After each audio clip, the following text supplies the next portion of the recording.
Mientras las hojas susurraban secretos al viento y el cielo se vestía de un gris melancólico, en el interior del palacio, Leonardo caminaba sin descanso. No había conciliado el sueño en toda la noche. Las sombras de los errores pasados, la carta enviada a Bárbara, y el peso de tantas decisiones lo tenían al borde del colapso. Pero nada lo preparó para lo que estaba a punto de suceder. Un sonido abrupto rompió el silencio. Un carruaje se detenía frente al portón principal. Los criados dejaron sus labores y se asomaron con curiosidad. Lo que vieron fue una imagen que parecía surgida del pasado. Una mujer descendió con una elegancia que imponía respeto, vestía de terciopelo oscuro, con encajes que hablaban de épocas más nobles. Su rostro, sereno pero marcado por los años, irradiaba dignidad, ternura y poder. Era Amanda, la madre de Leonardo. La sorpresa fue tal que Leonardo, al verla, sintió que el tiempo se detenía. El peso de la vida reciente pareció disolverse en el instante en que ella abrió los brazos. Sin necesidad de palabras, madre e hijo se fundieron en un abrazo largo, silencioso, casi sagrado. Amanda lo miró como solo una madre puede mirar a su hijo, con esa mezcla perfecta de juicio y compasión. Su comentario sobre lo delgado que estaba fue más que una observación física, fue un diagnóstico emocional. Leonardo no necesitaba hablar mucho, sus ojos contaban la historia de su dolor. Horas más tarde, en una sala reservada del ala norte del palacio, madre e hijo se sentaron frente a frente. Amanda lo escuchó todo sin interrumpir, la traición de Bárbara, su fallido intento por reconstruir lo perdido, la implicación de Irene, y la carta. Al final, solo pronunció unas palabras que lo golpearon con la fuerza de una verdad ineludible. Siempre había sido impulsivo, sí, pero también noble. Y luego, la pregunta clave, ¿amas a Bárbara? La respuesta de Leonardo no dejó lugar a dudas. Y Amanda, sin vacilar, le ofreció su apoyo. Había viajado hasta allí no solo porque presentía que su hijo la necesitaba, sino porque quería conocer a esa mujer que había sido capaz de transformar el mundo de su hijo. No le importaba si Bárbara lo odiaba, porque aún creía en el poder de un amor verdadero. Y con esa fe casi maternal, Amanda decidió quedarse unos días en el palacio. Su llegada no pasó desapercibida. José Luis, aunque sorprendido, entendió rápidamente que con Amanda presente, nada volvería a ser igual. Ella tenía ese tipo de presencia que no requiere alzar la voz para imponerse. Bastaba una mirada, una frase dicha con firmeza, para que todo tomara un nuevo rumbo. Irene, al enterarse de su llegada, sintió un alivio inesperado. Sabía que Amanda podía ser la clave para tocar el corazón endurecido de Bárbara. Tal vez no con palabras, pero sí con gestos, con recuerdos, con esa sabiduría que solo las madres guardan como un secreto antiguo. Y así, mientras el valle dormía bajo una luna tímida, Leonardo sintió por fin que no estaba solo. Amanda no solo le había traído consuelo, sino también esperanza. Tal vez, solo tal vez, el amor aún tenía una oportunidad. Una semilla de reconciliación empezaba a germinar. Y aunque nadie lo sabía aún, el viento ya olía diferente. La tierra crujía bajo los pasos de Victoria mientras avanzaba por el estrecho sendero que conectaba la imponente casa grande con la humilde vivienda de los suyos. Ya no caminaba con el mismo porte orgulloso de antaño. Algo dentro de ella se había quebrado. Quizás era la culpa, quizás eran los recuerdos de la niñez. O tal vez, el eco silencioso del hambre y del frío que había visto en los ojos de sus sobrinos. Ese día, Victoria no solo cruzaba el umbral de una casa, cruzaba también la frontera invisible que separaba el desprecio de la redención. Sabía que su presencia levantaría sospechas, que no habría abrazos ni palabras cálidas esperándola. Pero aún así, lo hizo. Y aunque la tensión podía cortarse con un cuchillo, su voz no tembló. El mensaje era claro, buscaba el perdón. No con falsas promesas, sino con un gesto concreto. Permitía, por primera vez en años, que los habitantes de la casa pequeña accedieran a la capilla de la casa grande. Un gesto simbólico, sí, pero cargado de significado. Sin embargo, en ese valle, las heridas no sanaban con símbolos. No bastaban los rezos cuando el estómago estaba vacío y los niños temblaban de frío. La verdadera reconciliación se construía con actos, con justicia, con dignidad. Y eso lo sabía muy bien Mercedes, que había dejado de pelar papas para observar a su cuñada con una mezcla de desconfianza y cansancio acumulado. Victoria, por primera vez, no tuvo argumentos. Bajó la mirada. Admitir que había fallado no era suficiente, pero era un comienzo. Porque, aunque nunca lo diría en voz alta, el dolor de su familia comenzaba a calarle los huesos. Ya no podía soportar ver a su padre, el duque José Luis, consumido por una guerra absurda que lo había alejado de todos. Una guerra sin sentido, construida sobre el orgullo y el miedo. Y no era la única que lo pensaba. En la majestuosa biblioteca del palacio, los hijos del duque se habían reunido. Por primera vez en años, la voz de la razón empezaba a alzarse. Sabían que lo que estaba en juego no era solo la paz del valle, sino el futuro de su propio linaje. La sangre que corría por las venas de los habitantes de la casa pequeña era la misma que la suya. Eran familia. Victoria, una vez más, fue la que dio un paso al frente. Con voz serena, pero con la firmeza de quien ha perdido demasiado, pidió la oportunidad de negociar una tregua. No pedía debilidad. Pedía humanidad. Pedía frenar el sufrimiento antes de que fuera demasiado tarde. El duque no respondió de inmediato. Pero algo en su mirada denotaba cansancio. No físico, sino del alma. Su autoridad, antes incuestionable, comenzaba a desmoronarse bajo el peso de las miradas de sus propios hijos. Mientras tanto, en la casa pequeña, Mercedes y Bernardo discutían lo ocurrido. La desconfianza aún dominaba sus palabras, pero había una pequeña chispa en el aire. Una chispa que, aunque tenue, no podía ignorarse. El silencio del valle se volvió expectante. Como si el propio paisaje contuviera la respiración ante lo que estaba por venir. Y lo que vino fue un giro inesperado. La calma de la mañana se quebró con los susurros urgentes de Matilde y Peppa. En la cocina, lejos de las intrigas nobles, se libraba otra batalla, la de la supervivencia. Con el hambre golpeando cada rincón del hogar, cada decisión se volvía una cuestión de vida o muerte. Matilde, con una mente aguda por la necesidad, planeaba cruzar al huerto del duque al amanecer, cuando la niebla ocultara sus pasos. Zanahorias, cebollas, cualquier cosa que aliviara los estómagos vacíos. Peppa, más cauta, temía las consecuencias. Pero la desesperación es poderosa. Y en ese rincón olvidado del valle, donde el aroma del caldo de huesos apenas llegaba a llenar las ollas, las mujeres tejían su propia resistencia. Porque en esta historia no solo se enfrentan los poderosos en castillos.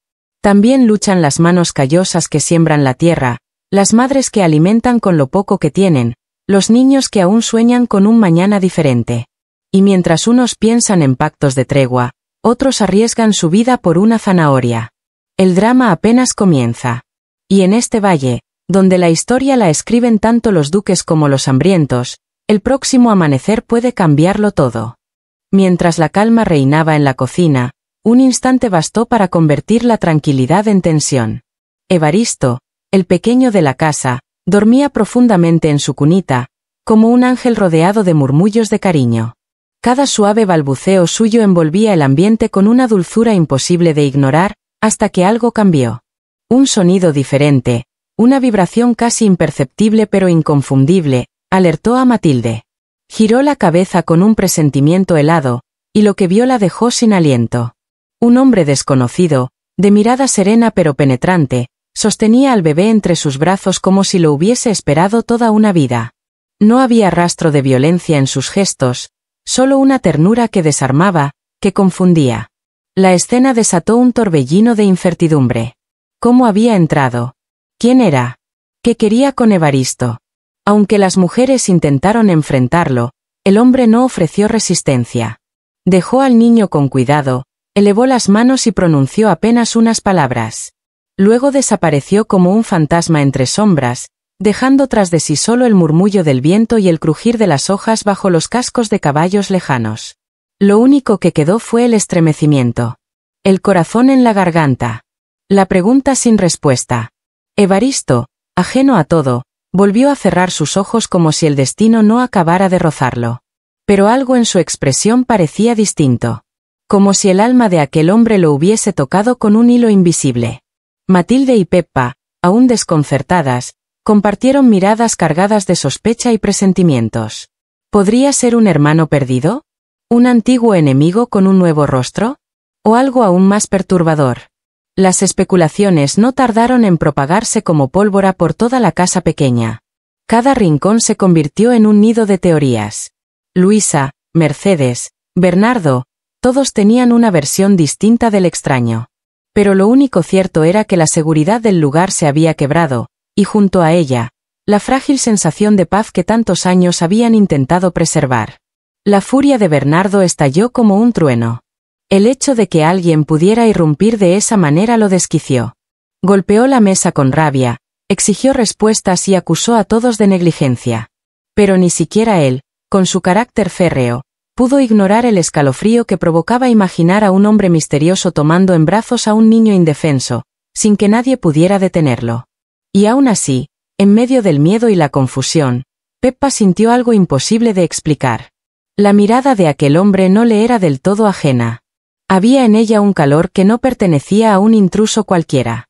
Una conexión que no sabía nombrar, pero que ardía como una certeza silenciosa. ¿Y si compartían sangre? Pero en ese valle lleno de secretos enterrados y heridas del pasado, no habría tiempo para respuestas fáciles. Porque mientras la casa pequeña intentaba recuperar su equilibrio, al otro lado del valle, Julio ponía en marcha un plan silencioso, calculado y profundamente peligroso.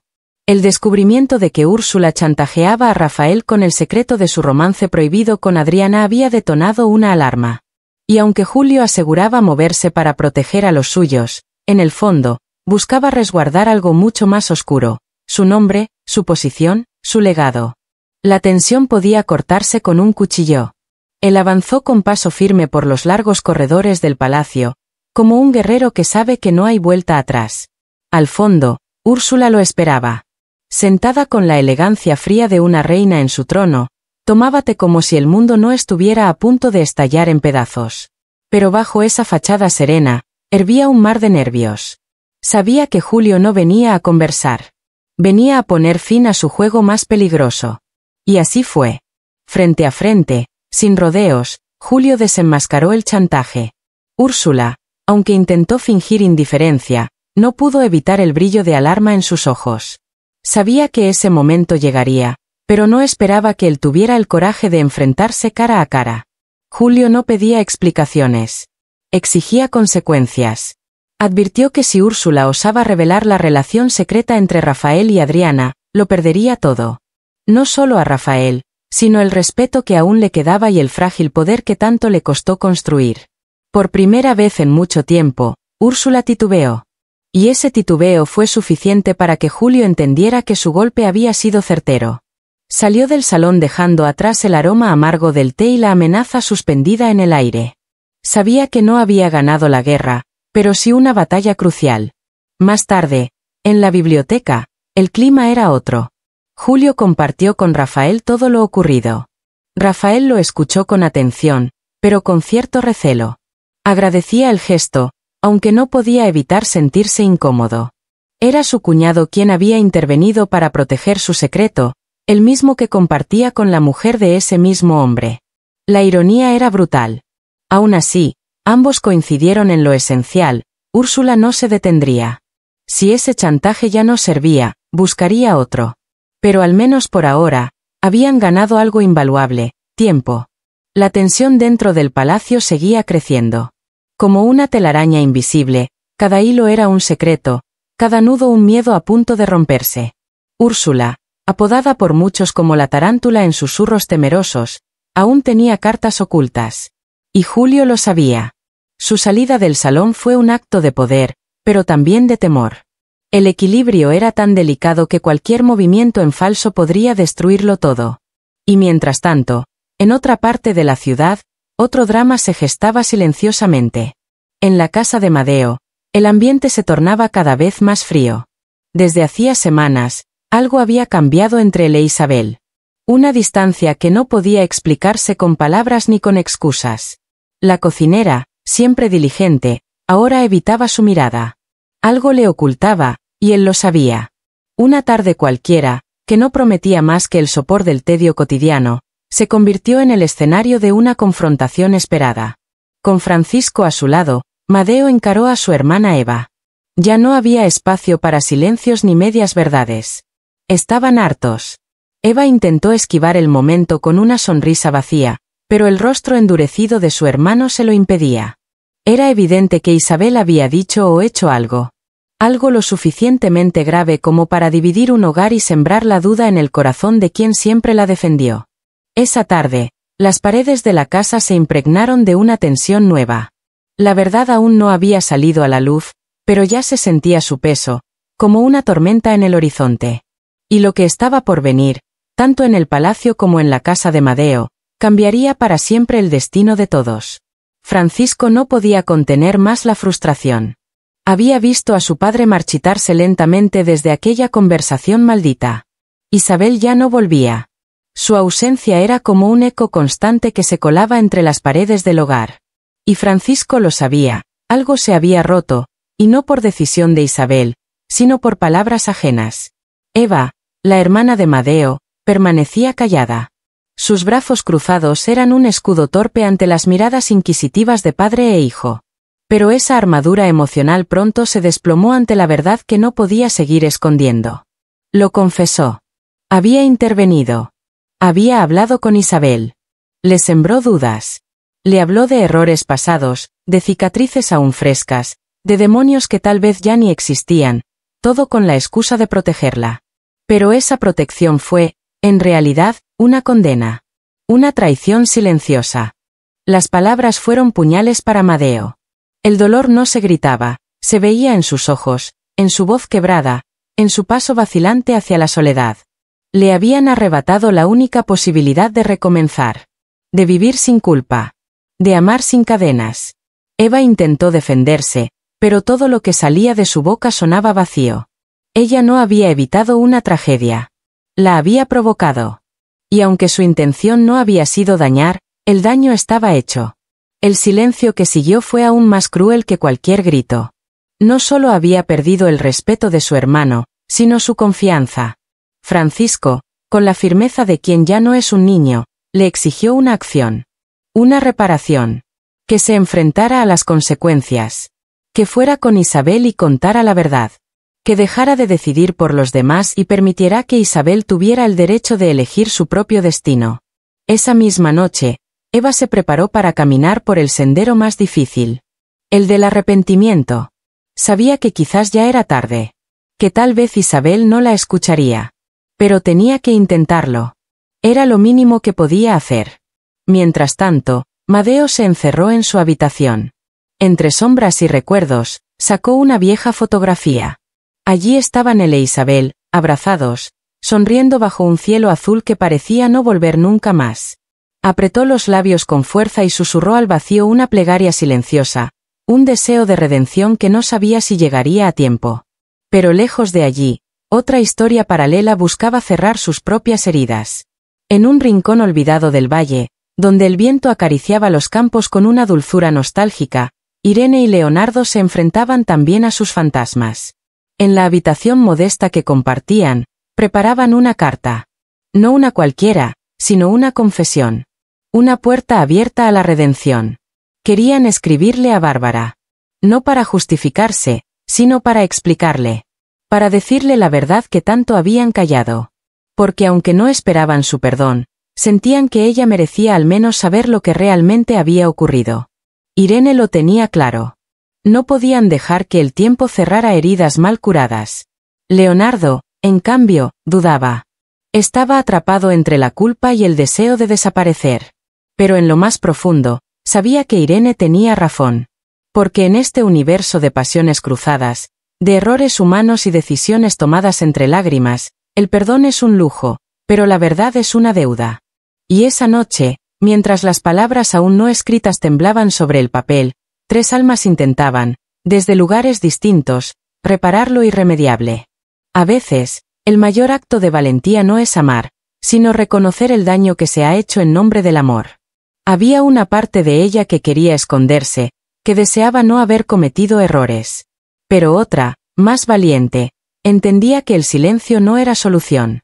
Que solo enfrentando las consecuencias se puede recuperar algo de dignidad. Y así, con el corazón tembloroso y la conciencia despierta, Irene tomó la pluma y empezó a escribir. Cada trazo sobre el papel era una mezcla de nerviosismo y determinación. Sus palabras no buscaban justificar lo injustificable, sino narrar con honestidad el torbellino de decisiones que las llevaron hasta aquel punto. No había adornos. No había mentiras. Solo verdades crudas, heridas abiertas y la humilde intención de sanar. Cuando terminó, Leonardo añadió unas líneas. Las suyas eran más íntimas, casi susurradas. Un grito contenido entre el anhelo y el dolor. Habló del miedo, del caos emocional, de cómo a veces el amor no basta para hacer lo correcto, pero sí para arrepentirse con el alma. Sellaron la carta con una cinta morada, el color que Bárbara solía llevar en los días que se sentía más fuerte, más libre. Era un pequeño gesto, casi simbólico, pero lleno de significado. El mensajero recibió instrucciones claras. Esa carta debía llegar directamente a sus manos. No a las sirvientas. No al portón. A ella. Horas después, Irene observaba el horizonte desde la ventana, como si pudiera ver más allá de los tejados, hasta el instante preciso en que Bárbara abriría la carta. La conocía bien. Sabía que su reacción sería intensa, tal vez incluso impulsiva.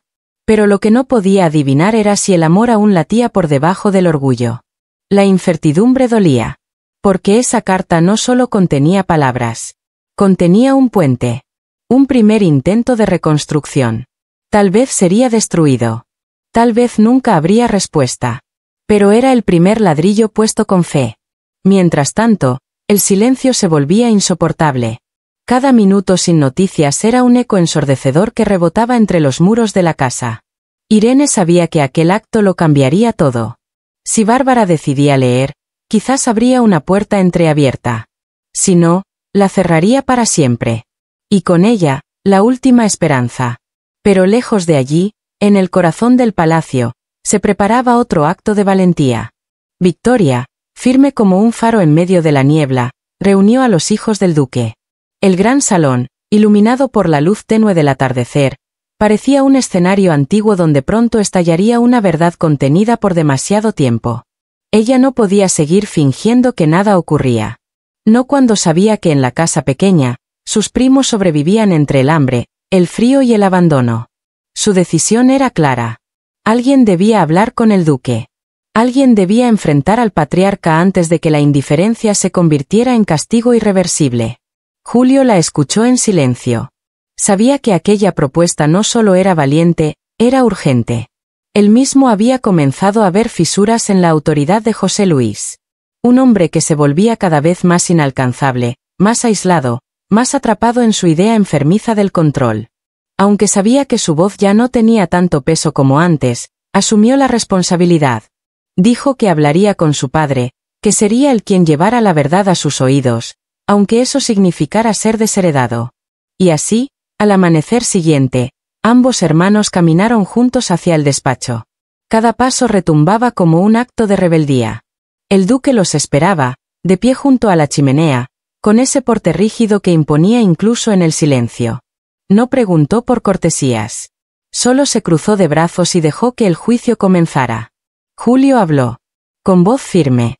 Con respeto, pero sin miedo. Denunció la injusticia. Nombró el dolor. Se atrevió a decir lo que nadie había osado, que esa guerra entre casas era absurda, inhumana, y debía terminar. El duque no respondió de inmediato. Pero su mirada, fría y calculadora, mostraba que sus cimientos temblaban. Ese instante marcó el inicio de una grieta. Una grieta que podría crecer y derrumbarlo todo, o quizás abrir paso a una nueva era. Porque incluso en las casas más poderosas, el corazón de la verdad siempre encuentra una forma de golpear la puerta. Y esa puerta, una vez abierta, ya no se cierra tan fácil. La tensión se podía palpar como una nube densa entre los muros del despacho. Las palabras de los hijos resonaban con fuerza, pero no todos los corazones estaban preparados para escuchar. El duque José Luis, rígido y desafiante, respondió con la frialdad de quien lleva años encerrado en su propia visión del mundo. Para él, el dolor no era un argumento válido, era una debilidad. Solo importaba el control, el honor herido y la humillación sufrida. Pero frente a él, sus hijos ya no eran meros observadores. Eran voces que reclamaban justicia, no venganza. Victoria, con la dignidad de quien ha visto demasiado sufrimiento, alzó su voz. La crueldad disfrazada de autoridad no era fortaleza. Era decadencia. Frente a sus palabras, algo se quebró en el interior del duque. No fue una rendición, pero sí una grieta. El cansancio acumulado por años de decisiones impuestas comenzó a pesar más que el orgullo. Y entonces, por primera vez en mucho tiempo, escuchó. Julio habló de tregua. No de absolución, sino de humanidad. Un gesto que devolviera a los marginados algo de dignidad, algo de su fe, de su tierra, de su existencia. El silencio que siguió fue tenso, pero esperanzador. El duque no dio la espalda, pero tampoco se aferró con uñas al poder. Finalmente, con un susurro que parecía ajeno a su carácter, confió en Victoria. Si ella podía lograrlo sin dañar la posición de la familia, tenía vía libre. Esa misma tarde, Victoria regresó a la casa pequeña. Sin carruajes. Sin escoltas. Solo con la verdad entre las manos. Pidió perdón. No uno arrogante, sino real. Ofreció diálogo, acceso a la capilla, un gesto de reparación. Bernardo aceptó escucharla, pero Mercedes no cayó tan fácil. La herida era profunda y un simple gesto no bastaba. Sin embargo, las palabras sinceras de Victoria comenzaron a remover escombros. No eran puentes completos, pero sí los primeros ladrillos de una reconstrucción posible. Mientras en la aldea soplaban los primeros vientos de reconciliación, en el palacio estallaba otra tormenta. Adriana, en la recta final de su embarazo, recibía una noticia que no pedía. El duque había designado a Aurora, una partera de su confianza, para asistirla. Aquella decisión, impuesta sin consultar, cayó como un golpe seco. En el momento más íntimo y vulnerable de su vida, otra vez el poder patriarcal intentaba dictar su destino. Aurora llegó puntual, vestida con sobriedad, la seriedad marcada en cada paso. Era una mujer acostumbrada a que su presencia fuera obedecida sin preguntas. Pero Adriana no era como las demás. En su interior, una furia ardía con fuerza. No necesitaba una figura fría que respondiera a órdenes ajenas. Necesitaba comprensión, cercanía, autonomía. Y por eso, sin titubeos, rechazó a Aurora y la obligó a marcharse. Ese acto, aparentemente pequeño, fue el estallido de una revolución personal. Porque Adriana no estaba dispuesta a ceder ni un solo fragmento más de su voluntad. Enfurecida, marchó hacia el despacho del duque. Sus pasos firmes resonaban por los pasillos como tambores de guerra. Entró sin anunciarse. Y allí, frente al hombre que controlaba todos los hilos del palacio, reclamó su derecho más básico: elegir cómo traer al mundo a su hijo. José Luis la observó, incrédulo ante la osadía. Pero en su rostro no solo había furia. Había desconcierto. Porque por primera vez, veía en Adriana algo que nunca había esperado: fuerza. No solo era madre, era mujer. Y exigía ser tratada como tal. En ese momento, el equilibrio del palacio volvió a tambalearse. Porque cuando quienes han sido silenciados alzan la voz con firmeza, ya no hay marcha atrás. Adriana no solo defendía un parto. Defendía su lugar, su cuerpo, su voz, y el futuro de una generación que ya no estaba dispuesta a nacer en cadenas. Y así, mientras unos buscaban treguas y otros luchaban por respeto, el viento del cambio se filtraba entre las piedras centenarias del poder. Las paredes del palacio retumbaban con la furia contenida del duque José Luis, aferrado a su poder como un náufrago a su última tabla. Quería imponer su voluntad una vez más, elegir quién estaría junto a su nieto al nacer, sin importar los deseos de la madre. Pero Adriana, harta de ser silenciada, alzó por fin la voz. Ya no era la niña temerosa. Era una mujer, una madre, y nadie decidiría por ella. Al salir del despacho, con el pecho agitado y la rabia contenida vibrando en sus venas, corrió hacia Mercedes, su único refugio verdadero. En ese abrazo, en esa promesa callada de apoyo incondicional, se selló un pacto de sororidad que ninguna tormenta podría romper. Mientras tanto, el bebé se movía en su vientre, como si respondiera a cada palabra de su madre, a cada decisión que tejía su destino. Pero más allá de ese instante de ternura, otros vientos soplaban en la gran hacienda. Victoria, con el peso de la conciencia despertando en su interior, tomó una decisión definitiva: Era momento de enfrentarse al patriarca. Ya no podía seguir justificando la indiferencia, mientras la otra parte de su familia, los olvidados, sobrevivían entre el frío y la escasez. Julio, más calculador que valiente, decidió actuar. No por convicción, sino por temor a perder su frágil matrimonio con Adriana. Enfrentó el chantaje de Úrsula, esa sombra venenosa que tanto había manipulado a su alrededor, y consiguió, al menos por ahora, una tregua que trajo un respiro a tantos. Y mientras el palacio intentaba sostenerse entre verdades incómodas y heridas aún abiertas, Irene y Leonardo, guiados por el remordimiento, enviaron una carta que era más que papel y tinta. Era un puente tendido hacia el pasado, una súplica de redención. Bárbara, al otro lado, era un enigma. ¿Leería esas palabras? ¿Derrumbaría su muro de orgullo o lo levantaría más alto que nunca? En medio de esas tensiones, otra figura inesperada emergió con fuerza. Amanda, la madre de Leonardo, llegó como un bálsamo. Su presencia suave, maternal y firme, trajo consigo no solo consuelo para su hijo, sino también una promesa de renovación para todos.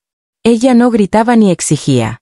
Simplemente estaba, y con su sola presencia, ofrecía una nueva posibilidad de unión, comprensión y quizás, algún día, perdón. Mientras tanto, Eva, la orgullosa cocinera, enfrentaba las consecuencias de sus actos. Madeo y Francisco le mostraron, sin rencores pero con firmeza, que su amor malentendido había sofocado más de lo que protegía. Por primera vez, comprendió que amar también significa dejar ir. Así, el episodio 220 no fue simplemente otro capítulo. Fue un umbral. El momento en que las grietas comenzaron a convertirse en caminos. Donde las decisiones personales desataron cambios colectivos. Donde la dignidad, la maternidad, la justicia y el arrepentimiento se entrelazaron para abrir, aunque tímidamente, la puerta a un nuevo orden.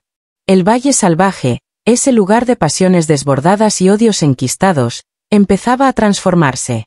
Ya no solo era tierra de conflictos, sino también de posibilidades. Y aunque aún quedaba mucho por sanar, este nuevo ciclo parecía llevar consigo una promesa, la de que incluso en los rincones más oscuros, si se siembra con verdad y se riega con valor, puede brotar la paz.